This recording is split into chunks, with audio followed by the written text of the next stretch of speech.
recorded, and we will be saving them and uploading them on YouTube. So if you guys want to watch those episodes, let us know. We'll send over the link.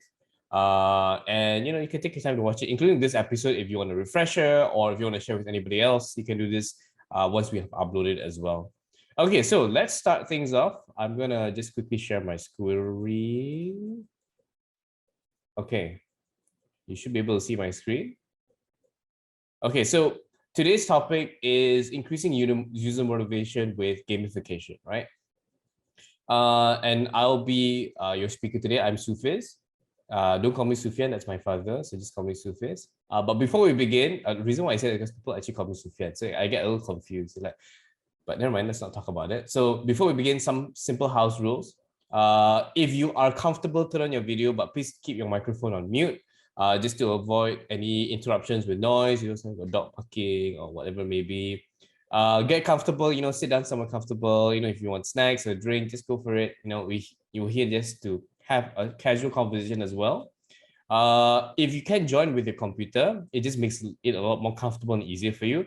But you can still join from mobile. It's just that the experience is a little better on your computer. There will be some questions I'll be prompting you guys as well, and you can choose to answer with your app, with a certain tool online, which will be easy to access with your phone. So you can't scan a QR code when you're watching this on your phone as well. So, but never mind, we'll find a way. Don't spam the chat. Keep it within topic, or if you have any questions or you're responding to anything, that's fine, but don't talk about anything else. The one people selling insurance all that kind of stuff. It hasn't happened, but I don't want it to start. Okay, so let's move on. So let me introduce myself. My name is Sufiz, as I said earlier. So that's me. I'm a gamification behavioral design consultant. So what that means is that I actually help companies to kind of incorporate gamification behavioral design principles into whatever they're trying to do. So it could be a product they're trying to create, a service they're trying to offer, or they want to basically change their workplace environment, anything of the sort, right? So I've worked with a different array of companies, which I'll share a little bit later. I also run my own consultancy called Rico Consult with some of my partners. And we operate not just in Malaysia, so we service clients all over the world. I'm a certified Octalysis gamification practitioner. So Octalysis is actually one of the more established gamification frameworks out there. So I've been certified. I'm one of 130 plus people in the world to be certified in this. Last I checked. I work with Fortune 500s, multinationals, local conglomerates, DLCs, SMEs, and startups. And I've had the privilege of designing international award-winning gamified solutions. So this is kind of like a mix of training programs and so on and so forth. It's a really different products. I'm affiliated with some organizations, which I won't share because they're just mostly acronyms at this point. And I'm also a corporate trainer. I don't do this all the time. But once in a while, I do trainings also I also do workshops for gamification as well, every once in a while. So if you guys are interested, let me know and I'll let you know when the next one is. Okay, so that's about it. That's me. So just call me Sufiz. You also see in the participants list that there's one person here called Sufiz Chat. That's also me. So if you want to send me a personal message or you want to send a message and you don't want anyone else to see, just send it to Sufiz Chat and I can see it on another device. It's hard for me to see it on this screen where I'm sharing the slides right now, just because of the way Zoom works. Okay. Right. So first things first, now that we've gotten through the introductions and the rules, I want to know what you guys want to gain from this conversation or from this webinar, right? So if you guys want, you can just put it in the chat if you want to make your life easy, or if you want to see it appear here, you can just scan this QR code and it will bring you to slido.com and you can put in this code 730220, or you can just go straight to slido.com and use the same code and just put in here what you guys want to gain from the start. This is important because as much as I like to share whatever I have with my slides, I want to know what you guys want to specifically focus on or want to gain from this talk. Then I can focus a little more on those things, right? So then you get a bit more out of it. So just put in your thoughts or any questions that you may have. Don't put I see someone has put the code in here, although you mistyped the code as well. So that's fine. So it's an extra 2 over there. So put in your answers in the in slido.com. So if you scan the QR code, it should bring you straight to the page.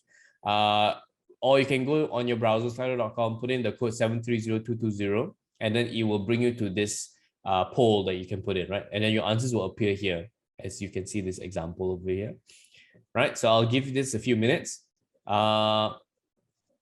Right, so I encourage you to share what you want to gain from this so that we can kind of have a bit more targeted conversation. And of course, you can have questions along the way, but this way, as I go through the slides, I know what to focus on a little more, right? Because some of you will come up with different objectives, right? Maybe you have a company you're running, or maybe you are working on a project or a product, or maybe you're curious on a specific area of gamification, then I can zero in a bit more on that, okay? So I'll give it some time. So far, the only one we've gotten so far is this, which is not much of a question or topic. Okay. Ways to stimulate user engagement in gamification. Okay, so that's one. More insights on how gamification is used in the banking industry. Okay. I can share a little more about how I've worked with some banking companies in the past to do this as well. What type of gamification attracts users the most and what design to use to attract them. Okay. Anybody else? Give it like maybe, oh, there's another one. Understand better on what makes users motivated to utilize gamification. Okay.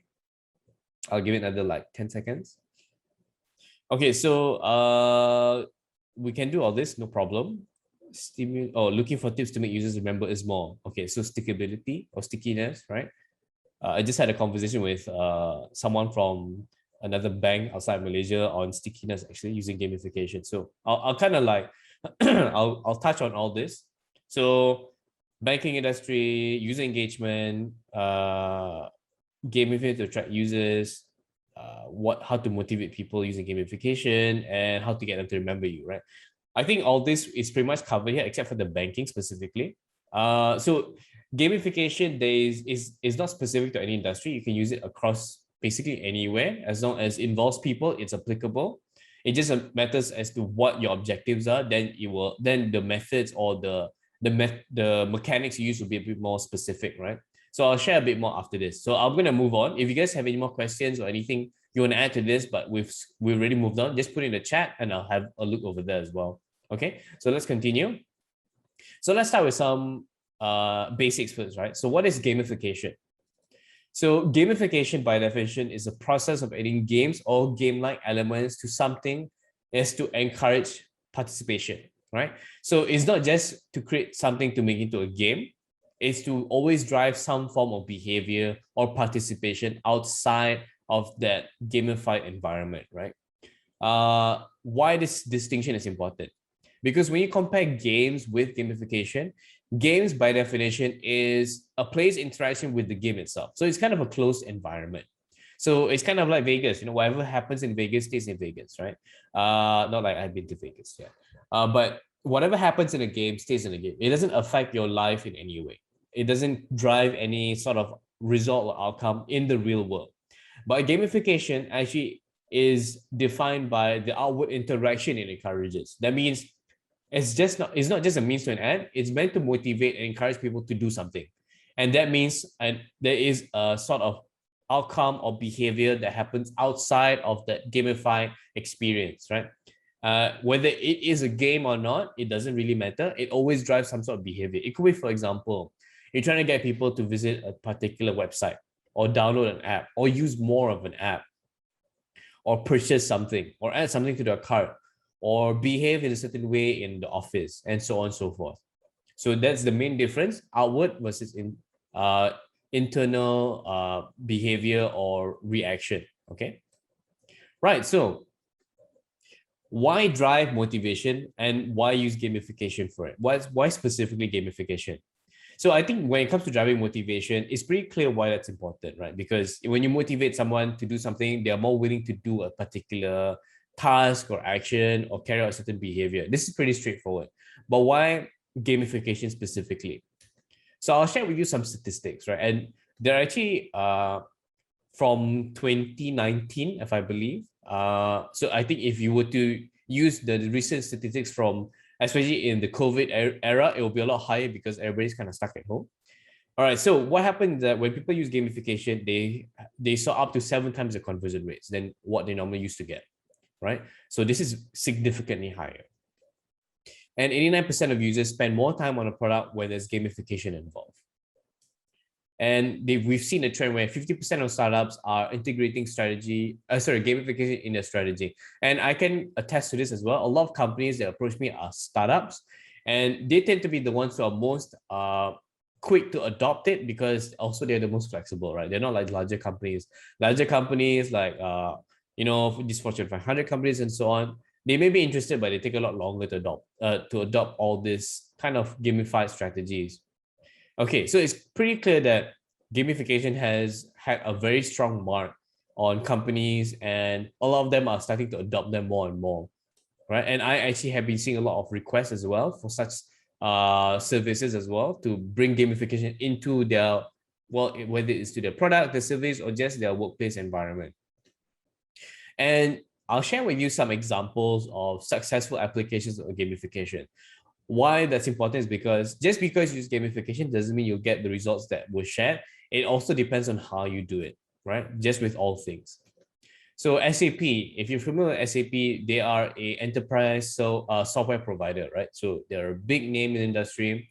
So they actually use gamification in their own workplace environment. So they had something called SAP Streamwork. So they wanted to increase idea contribution by their employees. So by using gamification, they were able to improve idea generation by 58%. Okay. Sales gamification. So HP, obviously we know HP, they make hardware, whether it's computers and so on and so forth. So they had this project called Project Everest to boost sales, and they were able to boost their sales by 56.4%, right? And Facebook actually, back when this was recorded, they had 2.23 billion users. I think the number has gone up since then. And actually, Facebook and other social media is heavily gamified, right? The reason why people are addicted to social media is because of the gamification. They don't say it because back then when they didn't realize they were actually using gamification, right? They were just trying to drive behaviors. They're trying to kind of motivate people to spend more time on their platform, because the more time you spend on social media, the more data they have. The more data they have, the better they can sell to advertisers, right? Because you are the product essentially. So they use gamification to keep you in their platforms, right? And Facebook does it really, really, really well.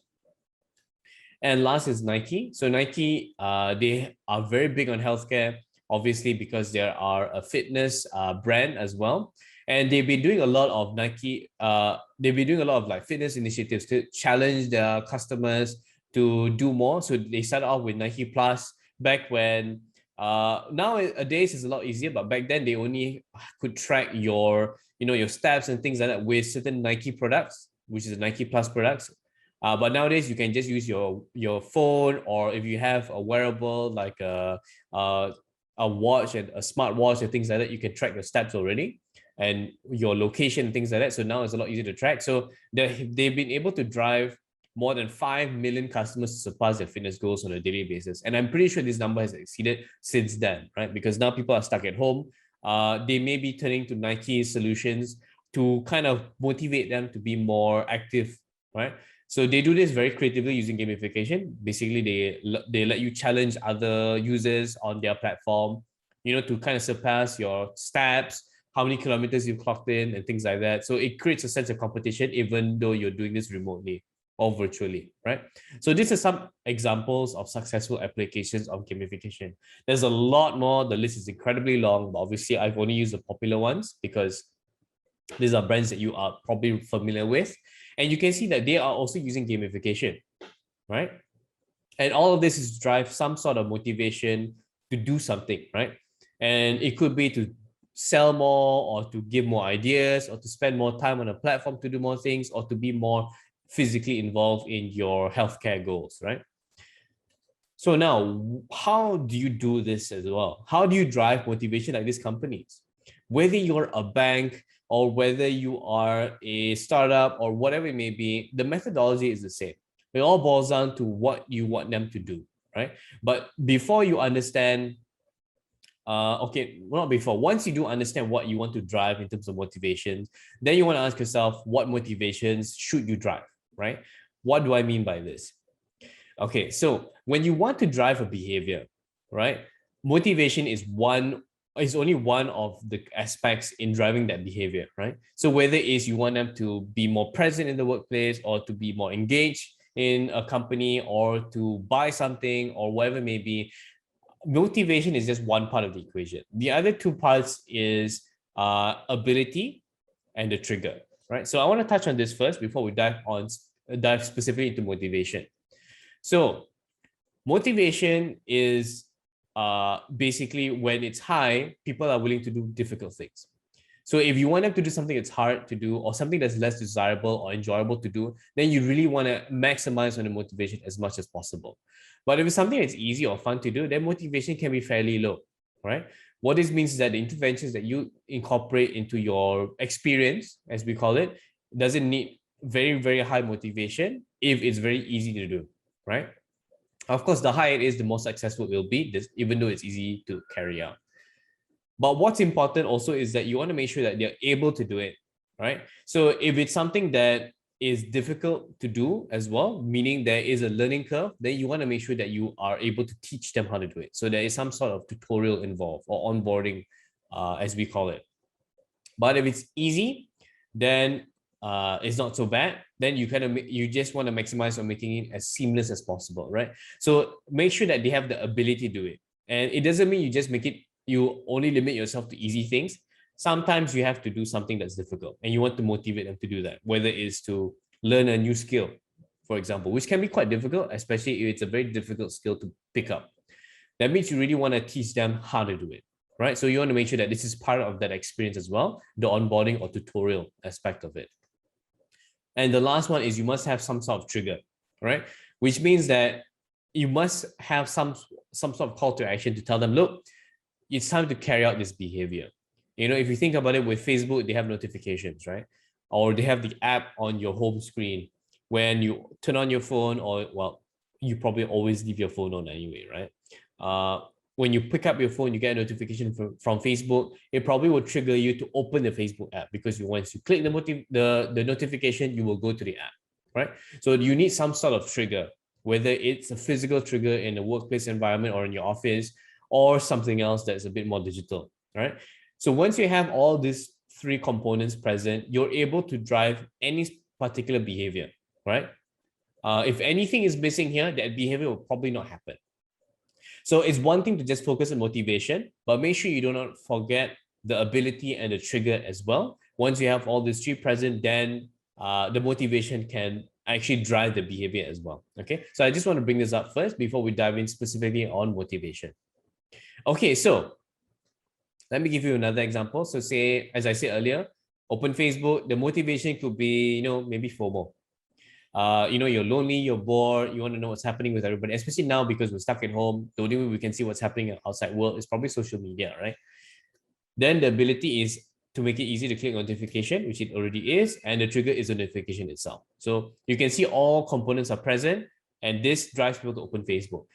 If you're a Facebook user, especially if you are an avid user, you'll be surprised how often we open Facebook on a daily basis. I think we open at least 20 times a day, which is a lot, right? Even though we only spend like maybe 10 seconds on it just to browse through, or maybe even 10 minutes, sometimes even an hour, right? 20 times a day is a lot. Okay, so let's move on. So now let's talk about motivations, right? So this is a motivational framework called the Octalysis framework by Yu Kai Chao. So Yu Kai Chao, so I didn't make this. Yu Kai Chao is it's one of the leading, if not the leading thought leader in gamification. And he created this Octalysis framework, which has been referenced by numerous peer-reviewed articles in journals, I think like thousands at this point, right? Because it's such a complete framework. Even I use it in my consultancy and because it covers pretty much every aspect of motivation that you can think of, right? If you are a psychology graduate, or if you are very just into this sort of topic, behavioral psychology or motivational design, you may be familiar with things like self-determination theory, or even Maslow's needs hierarchy of needs and things like that.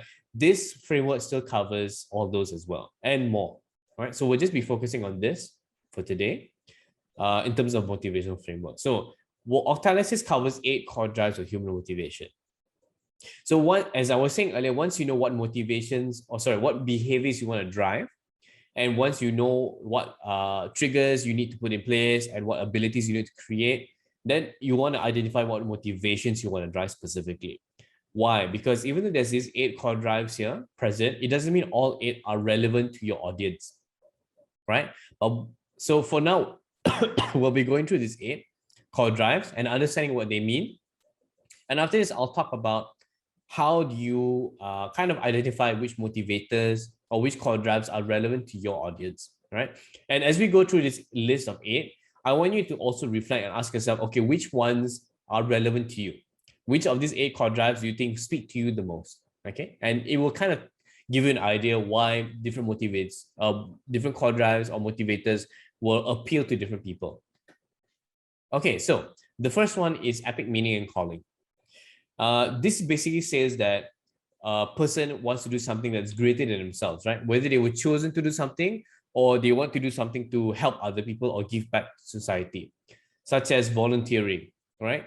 Now it's incredibly relevant because with the current situation, with the lockdowns, there's a lot more volunteering happening, right? Whether you're volunteering at the vaccination centers, which I know a lot of my friends are doing, or you know people, or you yourself are volunteering to help people who are, struggling with coping with the lockdown. Maybe they are struggling with paying rent or with food or whatever it may be, right? So this is incredibly relevant now, especially with the movement with the white flags or the black flags or whatever color flag that you want. So this is basically called a call to do something that's beyond yourself. It's not about me, or it's not just about one person. It's about everybody as a community, as a society, right? So this is where this core drive comes in. Sometimes it could also be about being chosen to do something, right? Maybe you're just lucky. Whether it's beginner's luck or whatever, maybe you were just chosen or you were born into some sort of environment where you were able to do something, right?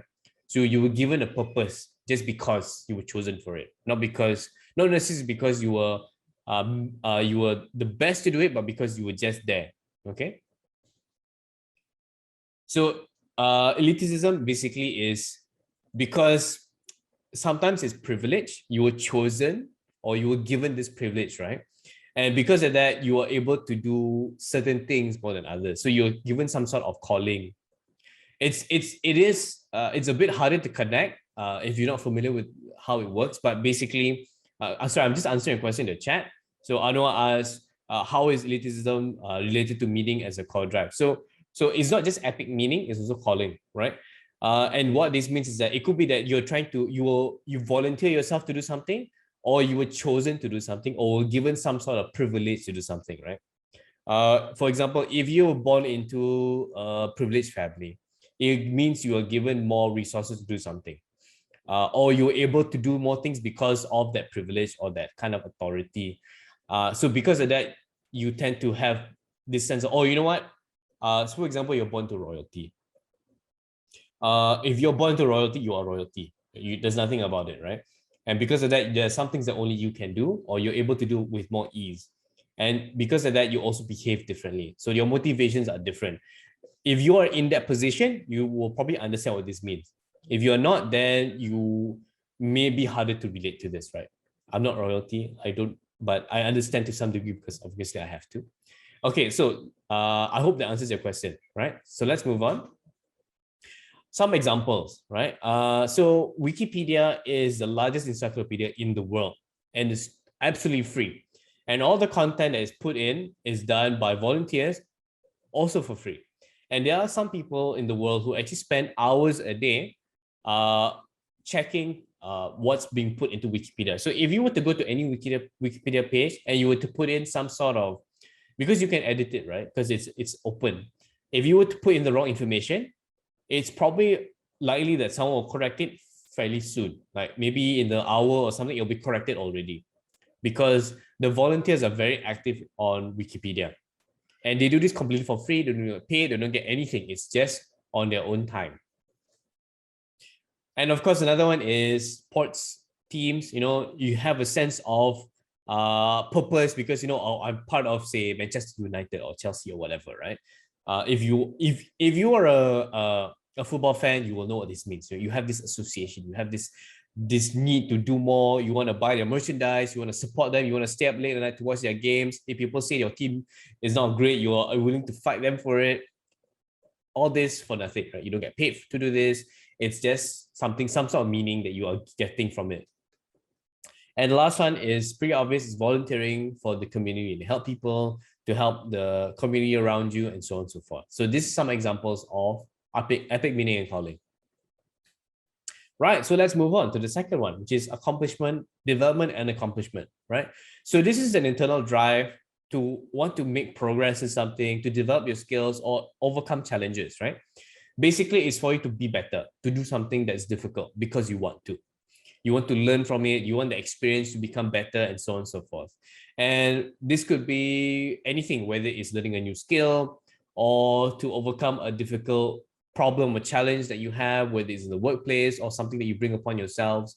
And some examples you see in gamification specifically are points, badges, leaderboards. So people have this misconception of gamification because they think that gamification is just points, badges, and leaderboards. And they're the most commonly referenced mechanics in gamification. I've spoken to a lot of companies, a lot of clients who, when they come to me for the first time, they say, look, I tried gamification for the first time. It didn't work out the way I intended to, or it didn't work out the way I thought. It doesn't work at all. And I ask them, what did you do? They say, oh, we use points, badges, or maybe leaderboards, or a mixture of these three. So this actually just falls under one motivator, which is accomplishment. So that means if you are using these three in your product or service or your company to drive motivation or behaviors, know that you're only touching on one motivation, which is accomplishment or development and accomplishment. The other seven are not touched upon very much, right? So this is something just want to share as well. Okay, so let's see some examples specifically, right? So for example, Rubik's Cube, it's challenging, right? Some people can do this in seconds for some reason. You know, they're so good at it, they practice so much. Some people like me can't figure it out for the life of them, right? So this is something that you feel a sense of accomplishment when you do it. You have this challenge to overcome it. Or, you know, playing a sport, whether it's competitive or friendly, to go through that challenge, to kind of play with. Obviously, we can't do it now because, you know, we can't exercise, especially in groups or play sports.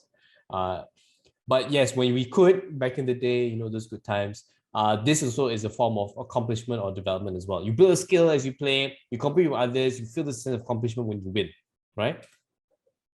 Another one is if you're able to collect points just through, so for example, this is from Grab, your Grab Pay or your Grab account, whatever it may be, when you spend more on the app, whether it's using rides or buying food or using Grab Mart or using the Grab Pay or Grab Wallet or whatever it may be, you collect points.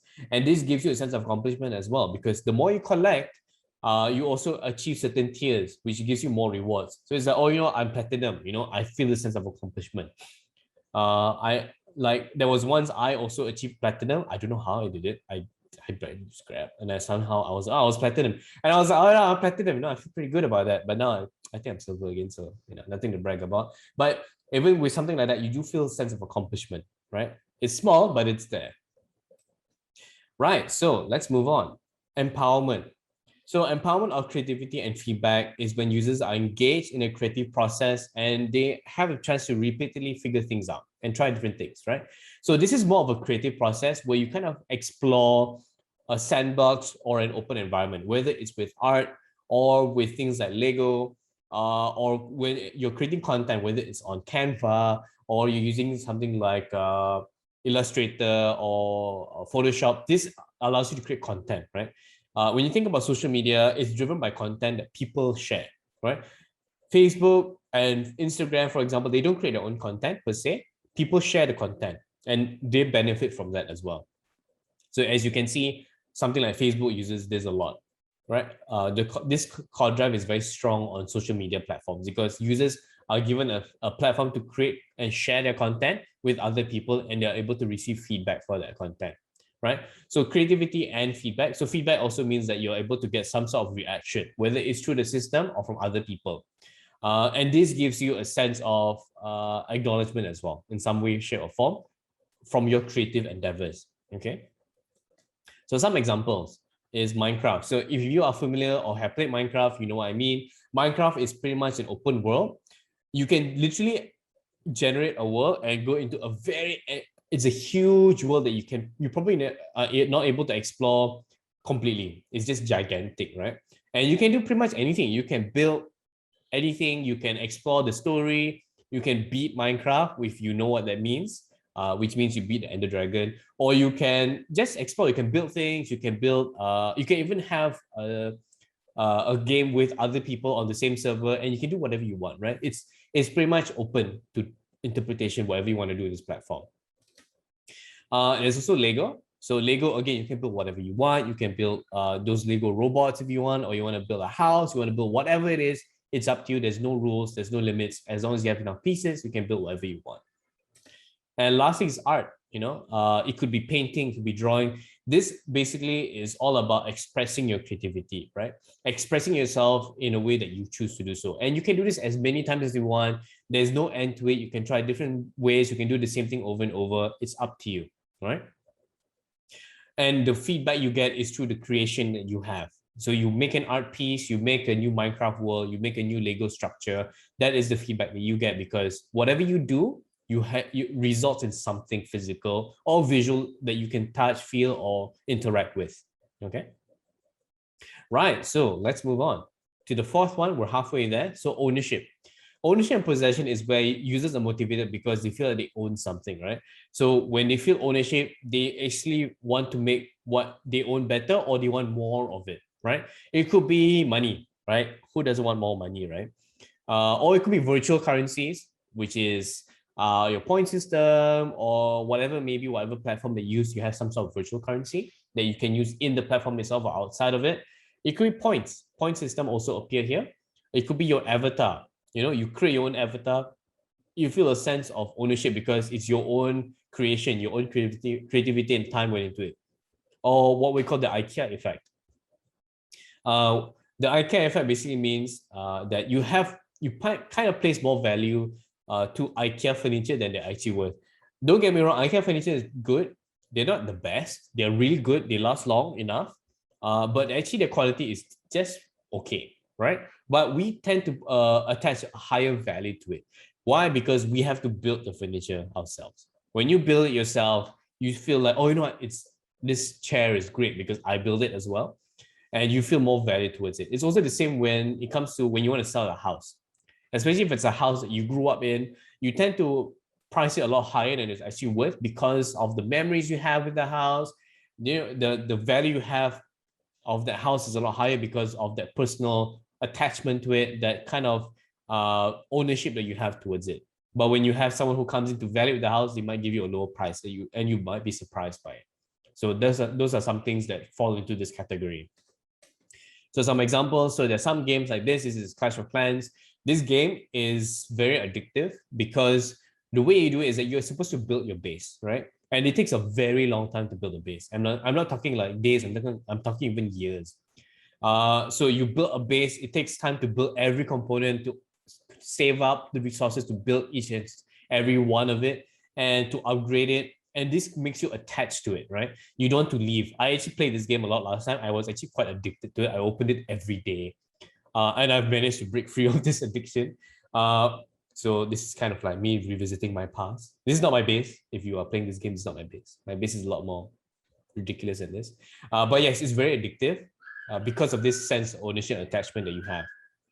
If you hear screaming in the background, I'm not sure if you know, that's my daughter, because she can't go out and play because of the lockdown, so she's stuck at home. That's like all of us, so you might hear some screaming every once in a while. Okay, so stamp collection or any kind of collection, right? You like to collect stamps, you like to collect Pokemon cards, whatever it is, this creates a sense of ownership because you like it, you want more of it, you have a collection, it becomes ridiculous. Some of us can relate to. Building furniture like IKEA furniture, like we talked about earlier, the IKEA effect. And last is points. You collect points. Sometimes you collect it, you feel like you want to collect more of it, right? Just because. Like this is the Mercer app, which is Petronas. If you are a Mercer app user, for example, You might feel like, oh, you know what, when you want to fill up your car's petrol, you focus, you kind of have a preference towards Petronas because you can collect points. Whether you redeem those points or not, it's a different matter, but because you can collect these points from Petronas specifically, you go back to Petronas, right? You might have the same thing with Shell or what other petrol options out there, but this is specific for Petronas, for example. But you might feel this way just because of this desire to collect points. You tend to go back to Petronas again and again and again, right? Okay, so that's number 4. Let's go to number 5, which is social influence. So social influence basically, social influence and relatedness specifically incorporates all the social elements that drive people. So anything that involves other people falls under social influence and relatedness. And this could be mentorship, wanting to be accepted by others, social responses, companionship, competition, envy, collaboration. Anything that involves other people will be a form of social influence, right? And this is where social media is also very strong in as well. With your likes, for example, you can also do things like social gifting, have followers, or even have competition and contests, right? Because this involves other people to work. You get likes from others, you give to social gifting requires giving others or receiving from other people. To get followers means you have to have people following you and to follow other people as well, and so on and so forth, right? And humans are social creatures by nature, right? We have this desire to be around other people. So this is why this concept is very important and very strong. So some examples is social media. You have your reactions, your likes, your comments, and your shares. You can get followers. Competitions like whether it's a sport or a game also involves other people for it to work. So there's social influence there as well. And sometimes there's being around other people to just socialize. This also is a form of social influence. So if you're an extrovert, this is something very important to you to interact with other people, and so on and so forth. Okay, so running behind time bits, I'm going to pick up the pace. If you have any questions, just let me know, and I will stop and focus a bit more on the particular topic. So the next one is scarcity. So basically, wanting to have something because you can't have it, right? Whether there's less of it, or it's just very hard to get, or very rare to appear. So it could be appointment dynamics. Basically, you want to make an appointment, you have to make an appointment in advance. It could be weeks, days, months in advance because it's very limited in amount or very hard to get an appointment. Limited edition products, time limited sales, or exclusive access, right? This is pretty self-explanatory. So it could be, for example, sales, like the 11/11 sale. Now we're going to have the 7/7 sale, right? Where only one day of the month now, right? It seems to be a trend every once a month now, when the numbers align. You will have a special sale where things are a little bit cheaper than usual, right? So then you save up all your online shopping for those days specifically. PS5. If you're a console gamer, you've been trying to get your hands on a PS5, that's very difficult because there's so little of it around and people are scalping it and things like that. So this creates a sense of scarcity as well.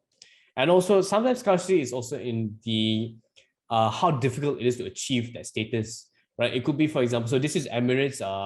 I believe this is the first class lounge. It's very hard to be able to walk into this lounge because one, if you're a member of Emirates, it's hard to collect enough points to even redeem to get into this, or even to buy a first class ticket is so expensive. It makes it so exclusive and difficult to achieve, which is again another form of scarcity. Right. So unpredictability and curiosity. So this is quite harmless, depending on how you use it. It's basically wanting to find out what happens next, right? Whether you're curious or you're uncomfortable with what's going to happen next, right? It could be uncertainty, or you don't know what's going to happen next, so you're afraid, or you're curious of what's going to happen next, so you want to know more. It's kind of like a cliffhanger in a story.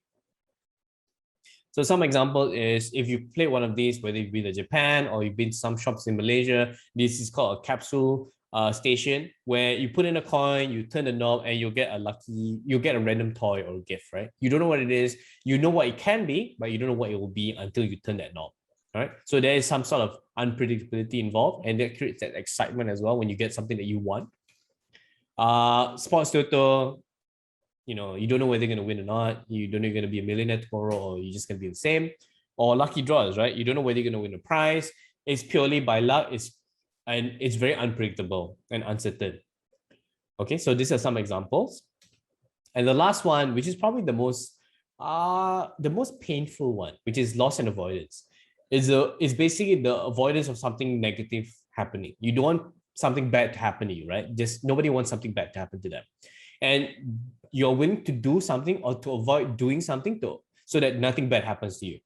Okay, so for example, your Grab rewards points are expiring, right? So if you don't get more points or use your points in time, they will expire. And nobody likes to lose things, right? There's a lot of experiments out there where people have shown to be more responsive to avoiding loss, whether it's losing money or losing something, right? So if you want to get people's attention, you give them something, and then you kind of threaten to take it back if they do something. They will respond more overwhelmingly to something like that. Another one is so this was something done by Lazada. It's a form of gamification. I'm not sure how effective it is. I personally don't respond to this very well. It's very difficult to do this, but what happens is that you go in and you have a chance to win a voucher, right?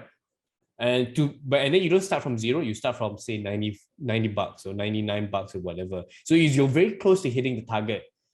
And this gives you a sense of, oh, you know what, if I don't finish this off, I'm going to lose the progress that they've given me, right?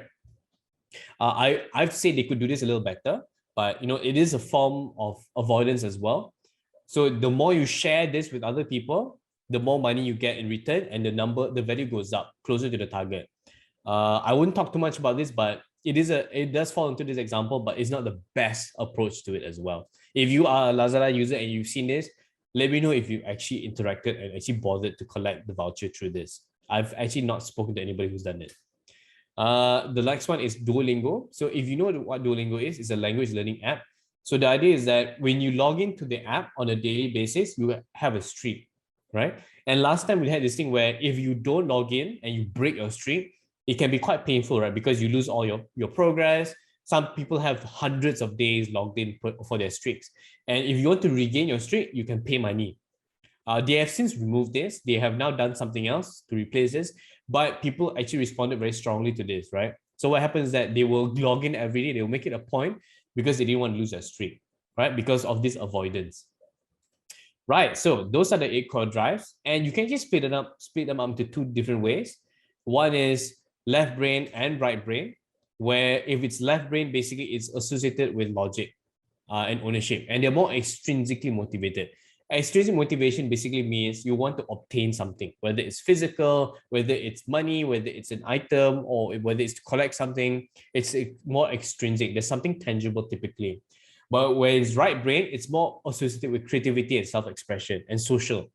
And they are more intrinsically motivated. That means the reward is the activity or the behavior itself, whether it's to talk to people or to create an art piece or so on and so forth. The experience is the reward. There's nothing tangible from it. There's no money involved, there is no points involved, there's no gifts involved. It is the activity itself. And the next one is white hat and black hat. This splits between white hat being more positive in nature. They're more positive motivators and they make users feel good about themselves. Whereas black hat, they're more negative. They kind of make people feel afraid and they use fear to motivate users. And both are great. It just depends on which ones you prefer. But typically you want a balance of both, right? So you don't want it to be just positive, because when it's positive, there's no sense of urgency. But when it's negative only, which is black hat only, you might traumatize them because there's too much fear involved. They feel uncomfortable and they might leave the experience because they really endured too much of it and they can't handle anymore. So when you have a balance of both, they are able to have positive and negative motivators, keeping them going throughout the experience.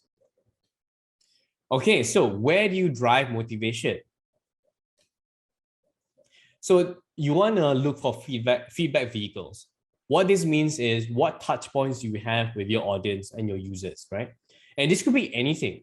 When you know where they interact with your brand or your product or your company, you're able to identify where you can place these motivations, right? It could be social media, it could be your website, it could be an app, it could be your office space, it could be your front door, it could be an email, and so on and so forth. If you know where these people, this audience interacts with your brand or your company or your product, identify those touch points and then find ways to incorporate certain strategies to drive those motivations that we shared earlier, right?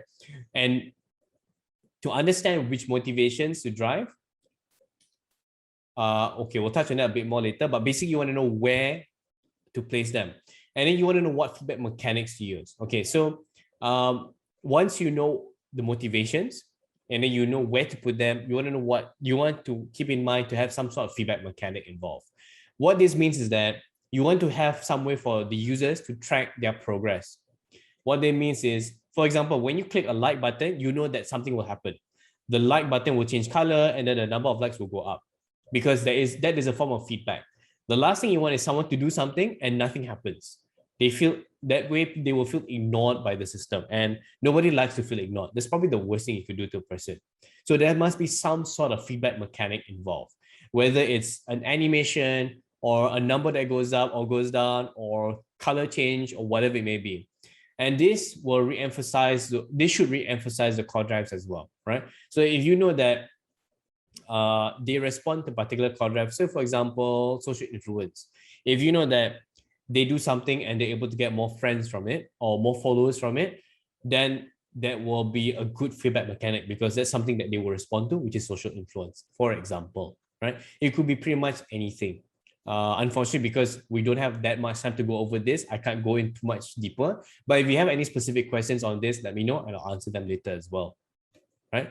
I won't touch on this too much, but basically, this is pretty long definition, but basically a feedback loop is where a system is able to put out an input to drive another behavior. So for example, when someone does something and the feedback mechanic records their behavior as say an increase in likes, and that will create an output, which is the number of likes going up and the color of the like button changes, right, to indicate that you liked it already. And this creates a call to action, right? Maybe it's to do something else. What happens after that? What does the system do, or what feedback are they trying to drive after that, right? So it's kind of a loop. So it looks something like this. The user does something, it changes the state of the system or the experience and gives them a form of feedback. And this feedback can be a call to action to drive another behavior or the same behavior over and over again. So for example, if you click like and you see the number of likes go up, that might make you feel good because you feel like, you know, I feel empowered because when I press this like, the likes go up, it means my likes matter. And then it may drive you to like another post or another picture, another video, and so on and so forth. And you end up liking more and more things, right? So that's one example. So whatever mechanics you put in, make sure that it's a loop.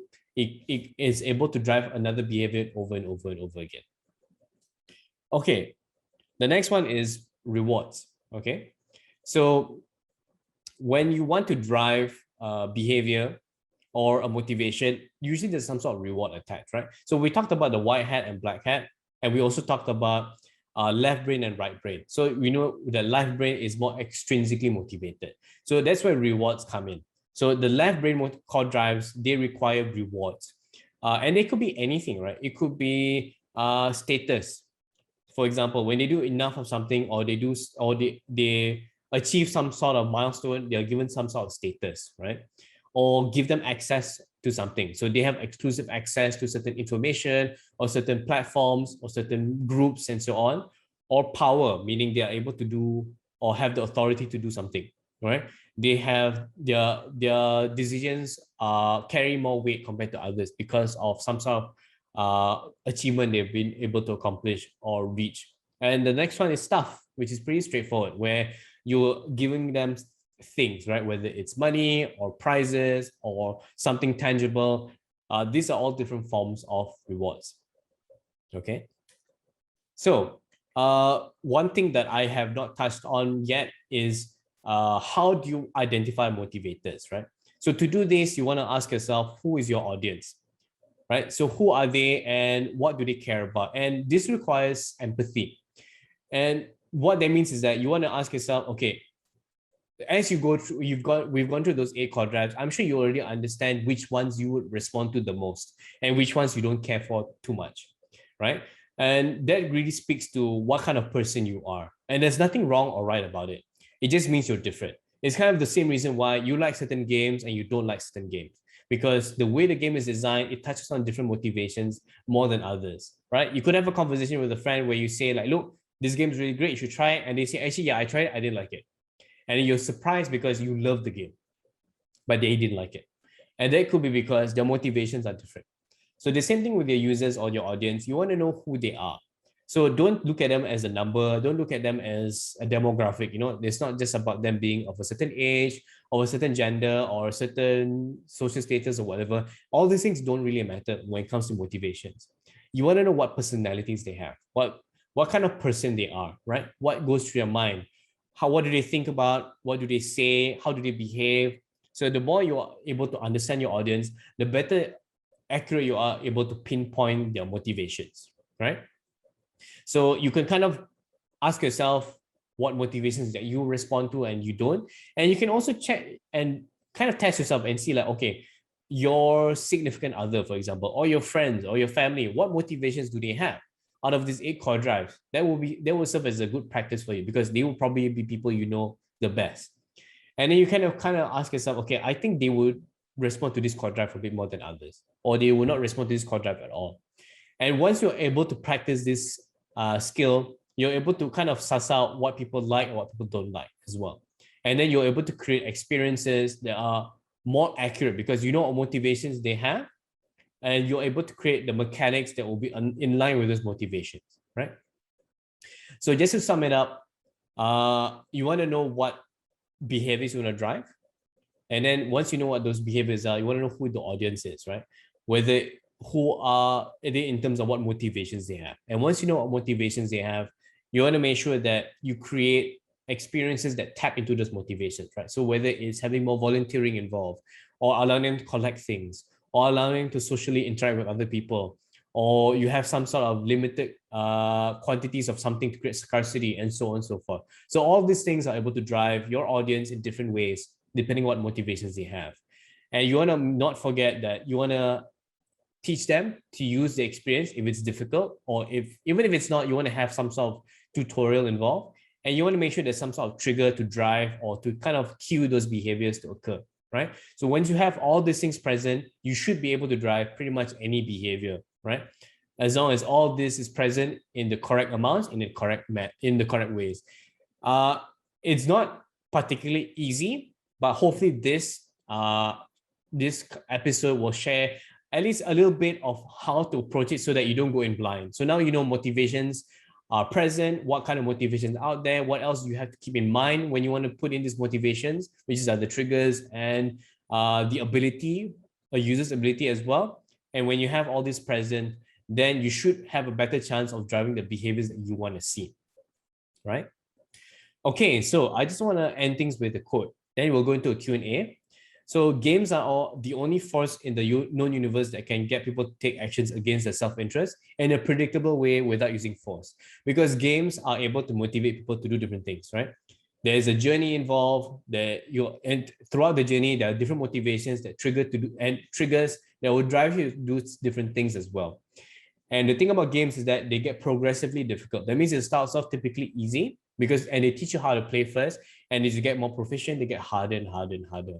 Which, if you think about it, all the things that we've talked about are present in games, right? You have the tutorial, which is to learn how to play.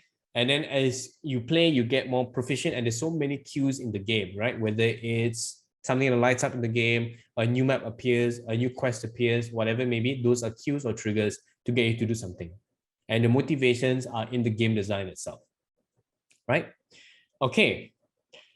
So let's go to the Q&A session. I'm just responding to a comment in the chat. Thanks, Dina. I'm glad you enjoyed the session. If you have any questions, please share with us here. So you can just put it in the chat, or you can go to slido.com again if you want it to appear here, and we can also see it clearly as well. Go to slido.com, put in the code 730 or 22 and 730-220, or scan the QR code, and we should be able to see your questions. But if you want to make life easy, you can put it in the chat as well, and we can see it there. Both are fine. As long as you get your questions out there, it's fine, right? So let me know if you have any questions. Then we can close off the session shortly after, right? So I'll give you some time to type out your questions. You can also just unmute your microphone and just voice out your question. You can do that as well. So you have different options to share your questions, right? So I urge you to share a question, because then maybe there's something I missed out, something you want to know more about, or maybe this kind of gave you more questions in your head after this conversation, after what I shared. I really want to answer those questions if possible, right? So I'll give this like maybe 30 seconds at least to see if there are any questions. Typically, every episode we get at least a couple of questions. So I hope we'll get questions as well today. So far, nothing yet. Okay. So again, it can be anything. It can be, oh, there you go. What would be the good balance for the white hat and black hat motivators? Okay, so as long as you have a fair amount of both, it should be okay. You don't want to have too much of one and not enough of the other. So for example, you can have say 4 motivators that are more white hat and only one that's black hat. And that will create an imbalanced experience. And what will happen is that there's not enough urgency for people to do things. Yeah, they're motivated, but they're not motivated to do it now. They're motivated to do it later when it's convenient. Right? So you want to have some sort of urgency using black hat motivators, right? So again, as long as you have, it can be, 3 black hat, 2 white hat, not too bad. As long as the number is somewhat equal, that's okay.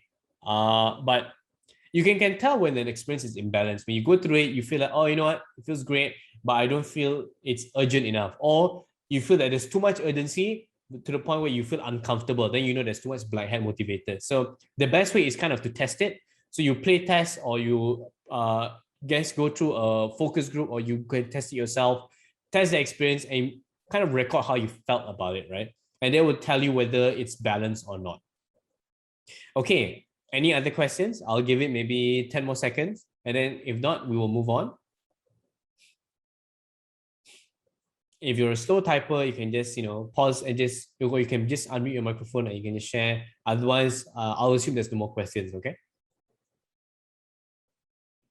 Oh, can you share some examples from your client where you use gamification to turn things around from them? Just curious. Okay. Let me see what I'm allowed to share, because some of them are actually protected by NDA. Okay, so I had a recent client. Well, there's still a client now where we actually created a virtual platform with them.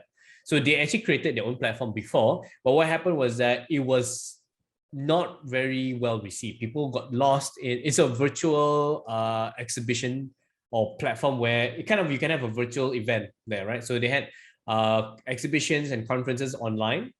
It's called Data Asia, right? So you look it up. It's already ended. It was fairly successful, despite the pandemic. What happened was that they actually created their own version last time, and people didn't like using it. People didn't stay very long. People left after like a few minutes. People got lost. So what happens is that we came in and we kind of redid everything with them, right? So what we did was we identified the problems first, which was that people didn't know how to use it. It was very difficult. It was very technologically advanced. It was kind of like playing a game, like a 3D open world game, but because of that, it was also very difficult for people to understand how to use it. Because if you are an older person or someone who's not very tech savvy, it can be very hard to kind of understand how to use it. So we simplified it. We made it very easy to see the map. And then we also added a lot of motivations inside, where you had simple things where first, there's a tutorial when you come in to tell you how to use it. So in just 10 seconds, you know how to use everything. And we made it very easy to navigate. And we also made it so that when you join, you can also see other people in the space. So that created a sense of social influence, right? And also it also created a sense of what's that word? Social proof. Because when you see a lot of other people on the platform itself, it gives you a sense of, oh, you know what, there must be something good about this platform as well, right? And you can also interact with other people. You can do certain things and explore the environment. You can interact with different booths. You can interact with different spaces and so on and so forth. So you can check it out. I think you just Google Data Asia 2021 and you might find something. And those were some things that we did for them as well.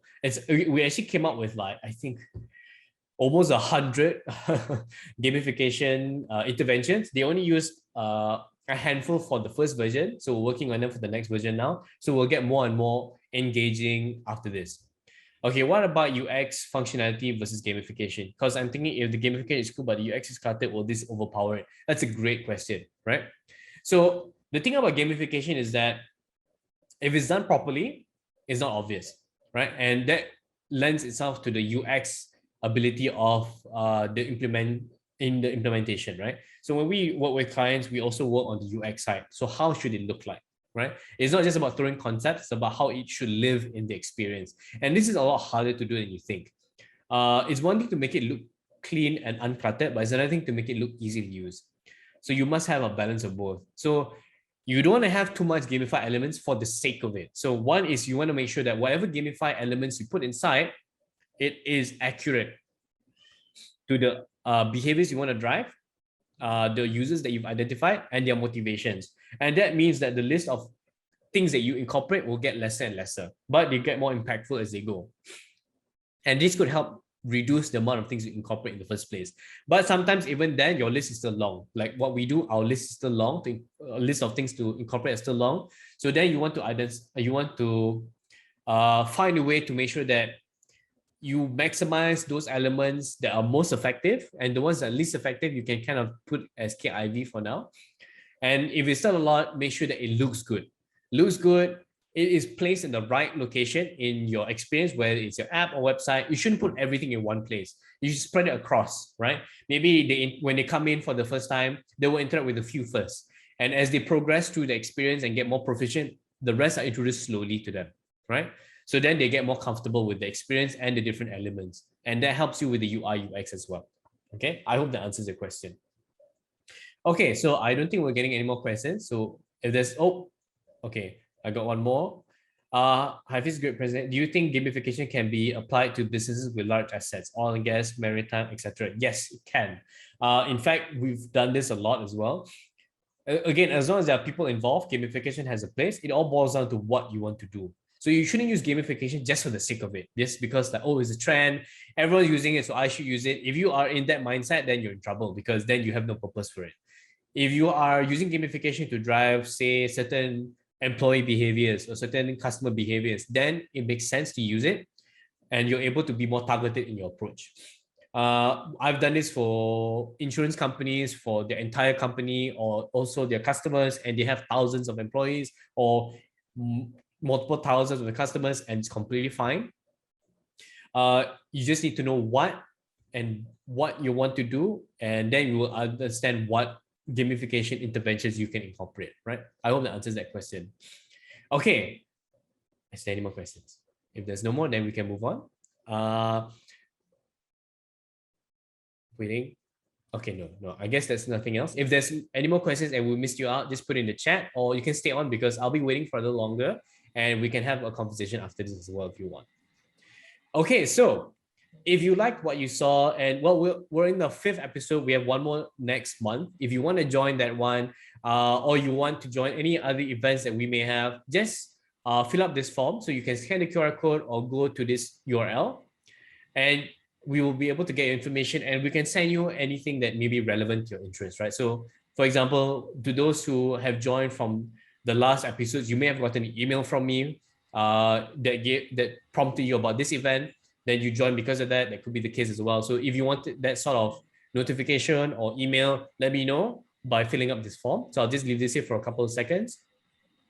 Don't leave yet because I actually want to take a group photo with you guys after this. So if you're done with this, I'm just going to move on real quick. So I'll give it 5 more seconds. If you want to scan, the QR code or type in the URL. Okay, right. So if you're comfortable, do turn on your webcams so that I can see your faces. Then we can take a quick group photo, right? So I'm going to stop sharing for a bit. Okay, so can we see some faces? Okay, right. So some handsome faces appearing. So, oh, that's an interesting background, Anwar. That's a great one. Okay, you know what? Gotta remember that one. All right. Anybody else want to join in the group photo? I see a lot of people here, but not many faces. Don't be shy. If you guys are not appropriately dressed, we just need to see your face. That's fine. Okay. A lot of shy people today. Okay, that's fine. So, All right, so just smile for the camera and I'll just take a quick screenshot, all right? So smile, 1, 2, 3. All right, thanks so much, guys. I hope you guys enjoyed it. So I'm just gonna go back to the screen real quick. So I also have my contact information. So in case you guys have any questions or you just want to reach out and have a conversation, feel free to do so. I've actually had a lot of conversations from people from because of these episodes, because you're just curious about stuff, or they have some projects that they need some help on. I'm not here to sell my services, not necessarily, but if you do need help, feel free to ask. And yeah, thank you very much for joining us today. And I hope you guys learned something from this session. And if you want, again, feel free to stick around to ask any more questions, or if you want to chat about anything. Otherwise, you can approach me on LinkedIn, on mobile, or whatever it may be, right? No problem, Geraldine. Thank you for joining us. Thank you so much, guys. And I'll pass it on to Ruel to close off the session. Yep. And yeah, thank you so much. Thank you very much, Sufis, for the insightful sharing. I hope everyone managed to take home some knowledge from this session. Lastly, I'd like to thank everyone for participating in this event. Please do look out for our final episode in August. Lastly, I would like to tell everyone to have a beautiful day ahead, and please do take care and stay safe. Thank you, guys. Thanks, guys. Yes, Lena, if you have any questions, you can still stick around and ask. Yep, go ahead. I'll just unmute and ask. Maybe if people are interested, it's fine. But I just want to ask you directly because thank you for the session. It was so insightful and very interesting. Also, the questions that came in. Most welcome. Yeah, so I was wondering, in general, are there from your experience, or if there's any like studies or research, are there any like kind of maximum amount of steps that will like lead to immediate drop off? You know how certain things you get quicker results if it's just like a one tap kind of thing. Mm-hmm. I don't know what's your experience or your advice on that. You don't take the user through too many like steps, like take this and then share and then put it here and then da da da.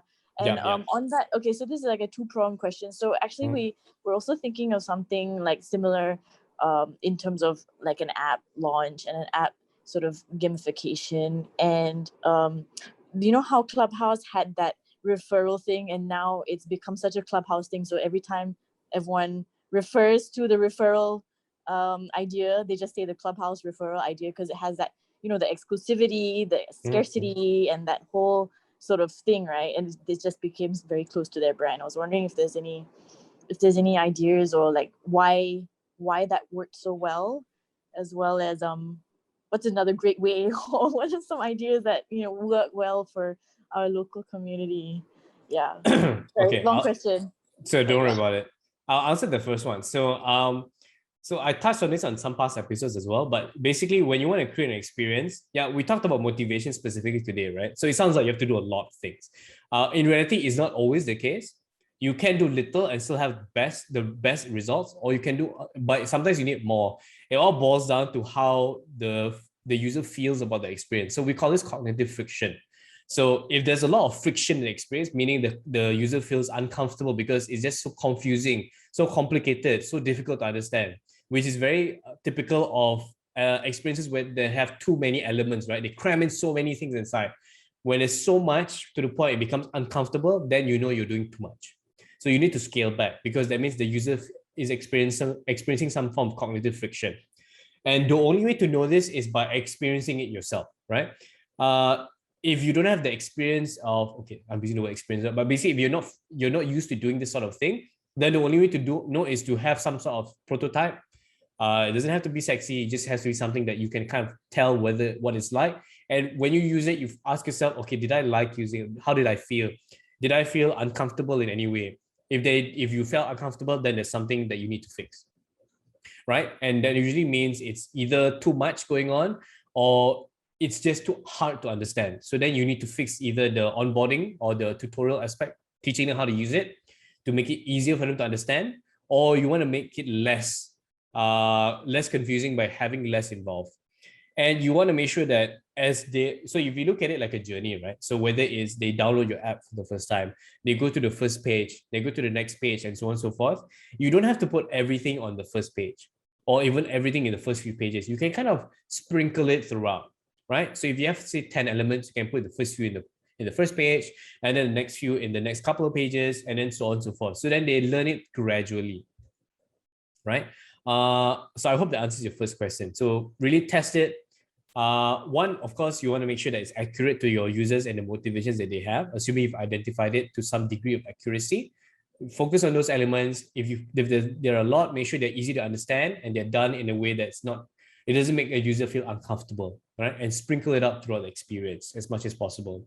And in terms of what best practices, it really is depending on what you're trying to build. There's no answer for this.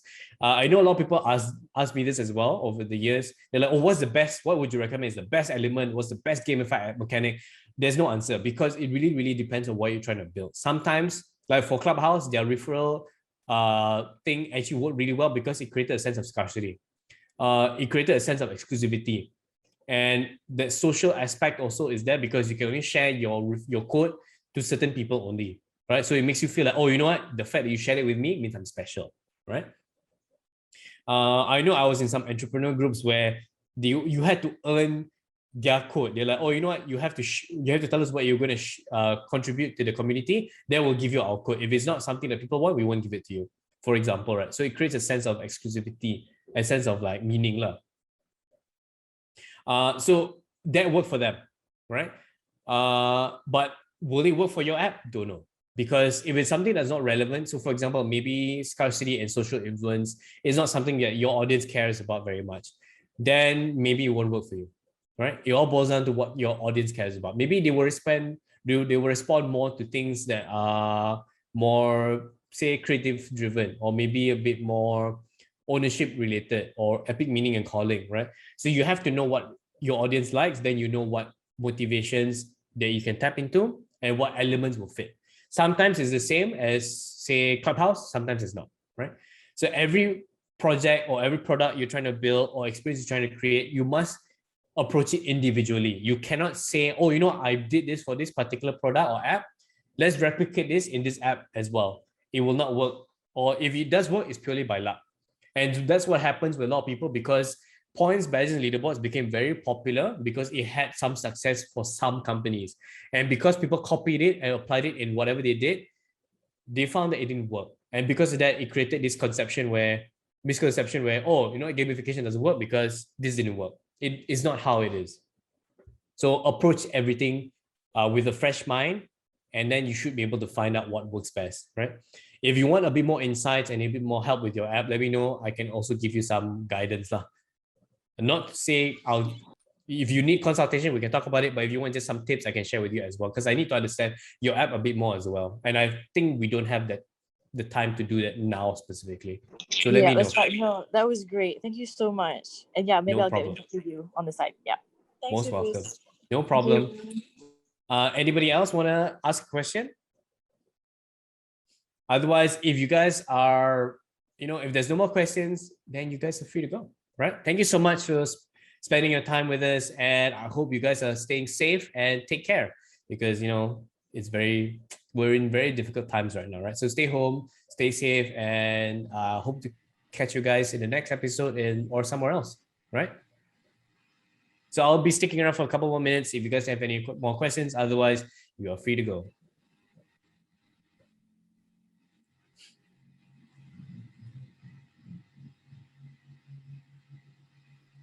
Okay.